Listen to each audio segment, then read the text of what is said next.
ജീവിതം അത്രമേൽ സുഖകരമല്ലെന്നും ദൂരെ കഴിയുന്ന പ്രവാസി സമൂഹത്തിലെ ഓരോ വ്യക്തിക്കും അയാളുടേതായ ഒട്ടേറെ ജീവിത പ്രതിസന്ധികൾ തരണം ചെയ്യുന്നുണ്ടെന്നുള്ള അറിവിലേക്കാണ് ഈ സംഭവം വിരൽ ചൂണ്ടുന്നത്. അറിയപ്പെടാത്ത ഒട്ടേറെ മനുഷ്യരുടെ അറിയപ്പെടുന്ന ദുഃഖങ്ങൾ. റിയാദിൽ നിന്നും നാസർ കാരക്കുന്നിന്റെ റിപ്പോർട്ടിലേക്ക്. കഴിഞ്ഞ 30 വർഷമായി റിയാദിലെ ഒരു സ്വകാര്യ കമ്പനിയിൽ ജോലി ചെയ്തു വരുന്ന ജോൺ സേവ്യർ. എറണാകുളം ജില്ലയിലെ മഞ്ഞപ്ര സൗത്ത് വാഴക്കുളം മാളിയേക്കൽ തറവാട്ടിലെ ജോൺ സേവ്യർ. ഭാര്യ അന്ന സുമേഷി ആശുപത്രിയിൽ നഴ്സായി ജോലി ചെയ്തു വരുന്നു. ഇവർക്ക് ഏക മകൻ ജസ്റ്റിൻ ജോൺ.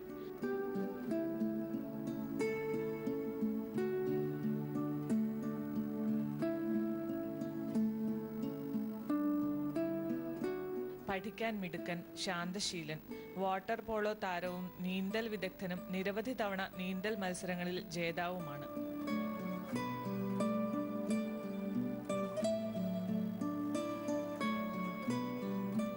ജസ്റ്റിൻ ജോൺ എന്ന ഈ മിടുക്കൻ പയ്യൻ മരണപ്പെട്ടു. എങ്ങനെ, എന്തുകൊണ്ട് എന്നത് അന്വേഷണ വിധേയമായ ചോദ്യങ്ങൾ.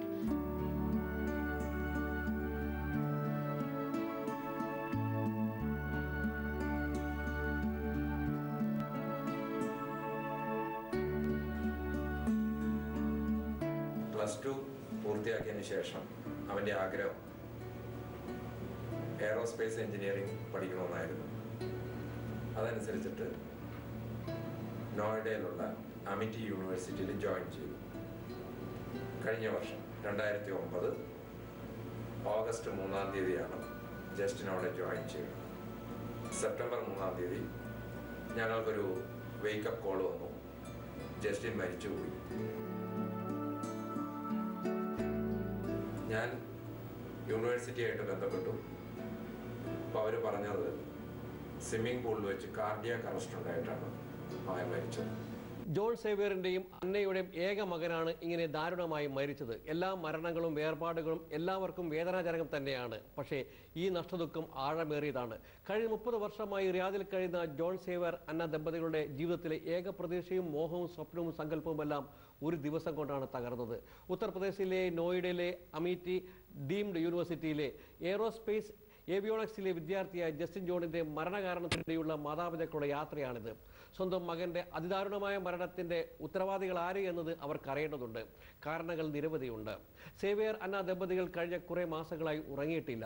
അവർ ജീവിക്കുന്നുവെന്നേ ഉള്ളൂ. മനസ്സ് നേറിയ വിതുമ്പലുകൾ മാത്രം. ഇങ്ങനെ നേറിക്കഴിയുന്ന ഈ കുടുംബത്തിന് മറക്കാനാവാത്ത ഞെട്ടൽ നൽകിയ മകന്റെ ദാരുണമായ മരണത്തിന്റെ കാരണം കണ്ടെത്തിയേ പറ്റൂവെന്ന് അവർ പറയുന്നു. ജസ്റ്റിൻ ജോൺ മരിച്ചത് എങ്ങനെയാണ്? മാതാപിതാക്കളുടെ സംശയങ്ങൾ ഇതൊക്കെയാണ്. 1. 17-കാരനായ ജസ്റ്റിൻ ജോൺ വാട്ടർ പോളോ താരമാണ്. നീന്തൽ മത്സരങ്ങളിൽ നിരവധി സമ്മാനം നേടിയ മിടുക്കനാണ്. ഈ കുട്ടി എങ്ങനെ നീന്തൽ കുളത്തിൽ മുങ്ങി മരിച്ചു? 2. 6 അടിയിലേറെ പൊക്കമുള്ള ജസ്റ്റിൻ ജോൺ 1.5 മീറ്റർ മാത്രം ആഴമുള്ള നീന്തൽ കുളത്തിൽ മുങ്ങി മരിച്ചതെങ്ങനെ? ചോദ്യങ്ങൾ തീരുന്നില്ല. ജസ്റ്റിൻ ജോൺ മുങ്ങി മരിച്ചതാണോ? ഒരിക്കലുമല്ല എന്ന് മാതാപിതാക്കൾ പറയുന്നു. ജസ്റ്റിൻ ജോൺ ഹൃദയാഘാതം മൂലം മരിച്ചതാണോ? എങ്കിൽ അതിന്റെ തെളിവുകൾ എവിടെ? ജസ്റ്റിൻ ജോൺ അപസ്മാരബാധയിൽ മരിച്ചതാണോ? എങ്കിൽ അതിനുള്ള മെഡിക്കൽ റിപ്പോർട്ട് എവിടെ? ഇതാണ് മരണത്തിൽ ദുരൂഹതയുണ്ടെന്ന് മാതാപിതാക്കൾ കരുതാൻ കാരണം. എൻ്റെ സിസ്റ്റർ ബോംബെയിൽ വർക്ക് ചെയ്യുന്നുണ്ട്. അവളെല്ലാ ദിവസവും മകനെ വിളിക്കാറുണ്ട്. സംഭവ ദിവസം രാവിലെ 8:30 മണിക്ക് 8:45 മണിക്ക് മകൻ്റെ മൊബൈൽ ഫോണിലേക്ക് വിളിച്ചു. കുറേ നേരം റിങ് ചെയ്ത് കഴിഞ്ഞപ്പോൾ മറ്റാരോ ഫോൺ എടുത്തിട്ട് പറഞ്ഞു ജസ്റ്റിൻ മരിച്ചുപോയി, അവന് കാർഡിയാക് അറസ്റ്റ് ഉണ്ടായി, സ്വിമ്മിംഗ് പൂളിൽ വെച്ചാണ് കാർഡിയാക് അറസ്റ്റ് ഉണ്ടായത് എന്നെല്ലാം പറഞ്ഞു. അങ്ങനെയാണ് യഥാർത്ഥത്തിൽ ഞങ്ങൾ ആദ്യം ഈ സംഭവം അറിയണം. അതായത് അങ്ങോട്ട് വിളിച്ചിട്ട് ഞങ്ങൾ അറിഞ്ഞു. അതിനുശേഷമാണ് യൂണിവേഴ്സിറ്റിയിൽ നിന്ന് എനിക്ക് കോൾ വരുന്നതും ഞങ്ങൾ ഈ വിവരങ്ങളെല്ലാം അറിയുന്നു. യൂണിവേഴ്സിറ്റിയിൽ നിന്നും പലരും എന്നെ വിളിച്ചു.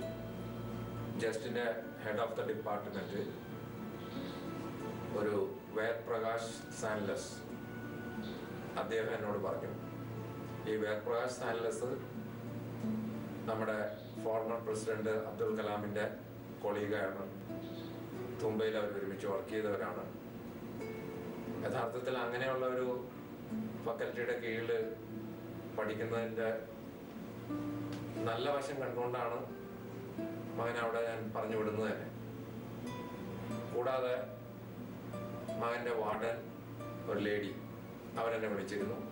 പക്ഷെ വിളിക്കുന്നവരെല്ലാവരും ഒരു കഥ, പുതിയൊരു കഥ, അതുവരെ ഞങ്ങൾക്ക് അറിവില്ലാത്തൊരു കഥ പറഞ്ഞു. അതായത് ജസ്റ്റിൻ കുറേ ദിവസമായിട്ട് കടുത്ത നെഞ്ചുവേദന അനുഭവപ്പെടുന്നുണ്ടായിരുന്നു. അവൻ കൂട്ടുകാരോട് പറയാറുണ്ടായിരുന്നു. പക്ഷെ ഞങ്ങളെ യൂണിവേഴ്സിറ്റിയെ ഒഫീഷ്യലി അത് അറിയിച്ചിട്ടില്ല. പിന്നെ ഞങ്ങൾ പേരൻസ് അവന് ഈ നെഞ്ചുവേദനയുള്ള കാര്യം ഒളിച്ചു വെച്ചിരുന്നു. അങ്ങനെ കുറ്റപ്പെടുത്തുന്ന രീതിയിലൊക്കെ സംസാരിച്ചായിരുന്നു. പക്ഷെ അതെല്ലാം പച്ച കള്ളമായിരുന്നു. ഞങ്ങൾ എല്ലാ ദിവസവും അവനെ വിളിക്കാറുണ്ട്. അവന് ഒരു തരത്തിലുള്ള അസുഖങ്ങൾ ജനിച്ചതിന് ശേഷം ഒരിക്കലും ഉണ്ടായിട്ടില്ല. അസുഖങ്ങൾ ഒന്നുമില്ലെങ്കിൽ പോലും ഓരോ പ്രാവശ്യവും ഇവിടെ വന്ന് റിയാദിൽ വന്നിട്ട് അവൻ തിരിച്ചു പോകുന്നതിന് മുമ്പ് എവിടെയെങ്കിലും ഒരു ഡോക്ടറെ കണ്ട് അവന് കുഴപ്പങ്ങളൊന്നുമില്ല, പ്രശ്നങ്ങളൊന്നുമില്ല എന്ന് ഒരിക്കൽ കൂടി ഞങ്ങൾ കൺഫേം ചെയ്തിട്ട് വിടാറുണ്ടായിരുന്നു. കാരണം ഞങ്ങളുടെ സാമീപ്യം ഇല്ലാത്തതുകൊണ്ടാണ് ഞങ്ങൾ അങ്ങനെ ചെയ്യണത്. തങ്ങളുടെ മകനെ എന്നേക്കുമായി നഷ്ടപ്പെട്ടതിന്റെ തീരാവേദനയിൽ കഴിയുമ്പോൾ തന്നെ മരണകാരണം തിരയുന്ന മാതാപിതാക്കൾക്ക് ഒരു ദൃഢനിശ്ചയമുണ്ട്. ഇനി മറ്റൊരു കുട്ടിക്കും ഇങ്ങനെ ഒരു ദുരന്തം സംഭവിക്കരുതെന്ന്. ഓരോ ദിനരാത്രവും കണ്ണീരോടെ കഴിയുന്ന ഈ കുടുംബത്തിന് മുന്നിൽ മകന്റെ മുഖഭാവ ദൃശ്യങ്ങൾ മായുന്നില്ല. വളരെ പ്രതീക്ഷയോടെ വളർത്തിക്കൊണ്ടുവന്ന മകന്റെ പെട്ടെന്നിരുന്നാൾ കയ്യിൽ നിന്നും വീണുപോയതുപോലെ. ഏക മകനായതുകൊണ്ട് തന്നെ വേദനയുടെ ആഴവും വ്യാപ്തിയും ഏറുന്നു. ചെറിയ നിലയിൽ നിന്നും കഠിനാധ്വാനം കൊണ്ട് സാമ്പത്തിക ശേഷിയിലെത്തിയ കുടുംബം ഇന്നേ വരെ അധ്വാനിച്ചത് മുഴുവൻ മകന്റെ ഭാവിക്കും തങ്ങളുടെ മനസ്സമാധാനത്തോടെയുള്ള ഭാവി ജീവിതത്തിനും വേണ്ടിയായിരുന്നു.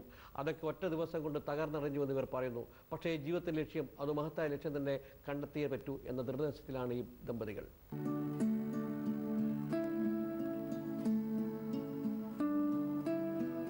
ഡൽഹിയിൽ വലിയ പിടിപാടുള്ള ഉത്തരേന്ത്യൻ പ്രൊഫഷണൽ വിദ്യാഭ്യാസ സ്ഥാപനങ്ങൾക്കെതിരെ ഏതെങ്കിലും തരത്തിലുള്ള പ്രതിഷേധം പോലും ഫലപ്രദമാവില്ല. ഇതറിഞ്ഞുകൊണ്ട് തന്നെ നീതിപീഠങ്ങളിലൂടെ ജസ്റ്റിന്റെ മാതാപിതാക്കൾ പോരാട്ടത്തിനിറങ്ങിയിട്ടുള്ളത്. മകന്റെ ഓർമ്മ നിലനിർത്തുന്നതിനായി ജസ്റ്റിൻ ജോൺ ഫൗണ്ടേഷനും www.justinjohn.com എന്ന വെബ്സൈറ്റും റിയാദിൽ തന്നെ തുടരുന്ന മാതാപിതാക്കൾ ആരംഭിച്ചിട്ടുണ്ട്.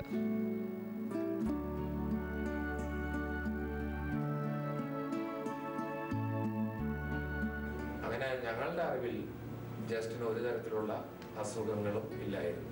പക്ഷെ യൂണിവേഴ്സിറ്റി എന്തോ ബോധപൂർവം അവൻ എന്തോ രോഗിയായിരുന്നു എന്ന് വരുത്തി തീർക്കാൻ വേണ്ടിയിട്ട് ഒരു ദിവസം എന്നോട് പറഞ്ഞത്, അന്ന് വൈകിട്ടോ മറ്റോ ആണ് എന്നോട്, അവിടുത്തെ വാർഡനോ മറ്റോ ആണ് പറഞ്ഞത്, ജസ്റ്റിന് നടക്കാൻ പോലും ബുദ്ധിമുട്ടുണ്ടായിരുന്നു, മറ്റു കുട്ടികളുടെ ഷോൾഡറിൽ തൂങ്ങി നടക്കുമായിരുന്നു എന്ന് വരെ പറഞ്ഞു. അപ്പൊ അവരിത് ബോധപൂർവ്വം ശ്രമിക്കുകയായിരുന്നു ഇവനൊരു രോഗിയാണെന്ന് വരുത്തി തീർക്കാൻ.